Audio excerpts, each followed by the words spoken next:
আমার মা যে পথ ধরে ঢাকায় তার উচ্চশিক্ষা সম্পন্ন করতে পেরেছিল, আজ কিন্তু সে পথের পথিক হয়ে আমি সুদূর দিনাজপুর জেলার চিরিরবন্দর উপজেলা হয়ে আপনার সামনে এসে দাঁড়াতে পেরেছি। আমি আতিফা রহমান এতটাই অভিজ্ঞ হয়ে গেছি যে আমার মাথায় এই কালো চুলের বদলে সাদা চুল থাকলে তা বুঝি বেশি মানানসই হতো। জাতির পিতা, সর্বকালের সর্বশ্রেষ্ঠ বাঙালি বঙ্গবন্ধু শেখ মুজিবুর রহমানের স্বপ্নের সোনার বাংলাদেশ থেকে সূচিত হয়ে আজ আমরা পদার্পণ করেছি স্মার্ট বাংলাদেশের গণ্ডিতে। এক্ষেত্রে গণ্ডি শব্দটির যথার্থ সার্থকতা অবনিহিত রয়েছে এর বিশাল বিস্তৃতি প্রকাশের ভঙ্গিমায়, এবং এই সার্থকতার একান্ত কর্তৃত্ব হিসেবে রয়েছি আমরা, অর্থাৎ দেশের তরুণ প্রজন্ম। তাই তো এই তরুণ প্রজন্মের যথার্থ বিকাশে মাননীয় প্রধানমন্ত্রী শেখ হাসিনা বিভিন্ন উদ্যোগের পাশাপাশি গ্রহণ করেছে বঙ্গবন্ধু সৃজনশীল মেধা অন্বেষণ প্রতিযোগিতার মতো উদ্যোগ। আমি আতিফা রহমান, দশম শ্রেণীর একজন অতি সাধারণ শিক্ষার্থী, যার সৃজনশীল মেধা অন্বেষণ প্রতিযোগিতার যাত্রা শুরু হয়েছিল দিনাজপুর জেলার চিরিরবন্দর উপজেলার Amenabaki residential model school and college হতে। আজ অতি বিস্ময়ের সাথে নিজেকে আবিষ্কার করতে পেরেছি লক্ষাধিক শিক্ষার্থীর মধ্য হতে বাছাইকৃত দেশের 15 জন দলভুক্ত সেরা মেধাবীদের মধ্যে।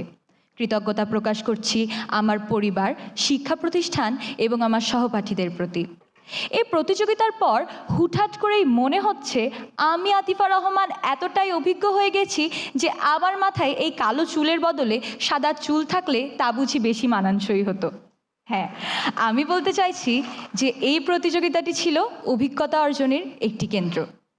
মাননীয় প্রধানমন্ত্রী, আজ আমি আপনাকে আমার জননীর একটি ক্ষুদ্র স্মৃতি হতে বিচরণ করাতে ইচ্ছুক, যা স্থান নিয়েছিল আজ থেকে ঠিক 26 বছর আগে, যেদিন আপনি বিশ্বের 11তম এবং দক্ষিণ এশিয়ার 6ষ্ঠ দীর্ঘতম সেতু হিসেবে বঙ্গবন্ধু বহুমুখী সেতুটি জনসাধারণের জন্য উন্মুক্ত করে দিলেন।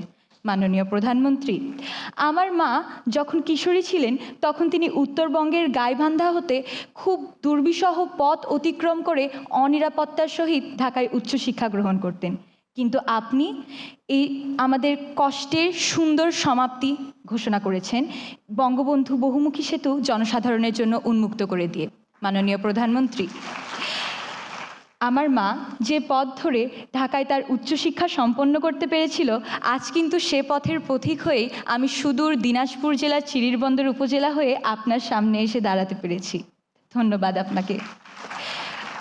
আজ আমার এখানে আসা মেট্রো রেল হয়ে। তাই মেট্রো রেল চলার মধ্যে আমি যে বিস্ময়কর অনুভূতিটি প্রকাশ করতে চাই তা হলো, মেট্রো রেল চলার সময় যে শাঁসা শব্দটি করে তা মূলত আমাদের দেশের যোগাযোগ ব্যবস্থার উন্নতির সাপেক্ষে জনগণের স্বস্তির নিঃশ্বাসটি প্রতিফলিত করে। মাননীয় প্রধানমন্ত্রী, আপনি আমাদের অনেক কষ্টের সুন্দর সমাপ্তি ঘোষণা করেছেন। ধন্যবাদ আপনাকে। নিজেকে একজন সার্থক ব্যক্তি, সার্থক নাগরিক এবং সার্থক দেশপ্রেমিক হিসেবে গড়ে তুলতে চাই এই বিশ্ব দরবারে বারবার বাংলাদেশ নামটি আলোকিত করে। আজ আমি মাননীয় প্রধানমন্ত্রী শেখ হাসিনা সহ সারা বাংলাদেশের সামনে আমাদের তরুণ প্রজন্মের পক্ষ থেকে এই বলে প্রতিজ্ঞাবদ্ধ হলাম যে আমরা নিজেদের বাঙালি জাতির পিতার সার্থক সন্তান হিসেবে গড়ে তুলব।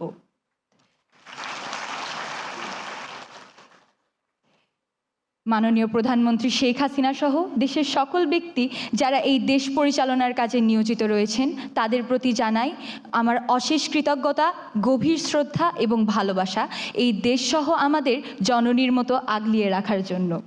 পরিশেষে আগুনের সূক্ষ্ম শিখায়, অবিরাজমান অন্ধকারের ছায়ায়, আপোষহীন প্রজ্বলিত ঐক্যের সংহায় তুমি দেখবে চির অবিরাম আমায়। ধন্যবাদ সকলকে। জয় বাংলা, জয় বঙ্গবন্ধু, বাংলাদেশ চিরজীবী হোক।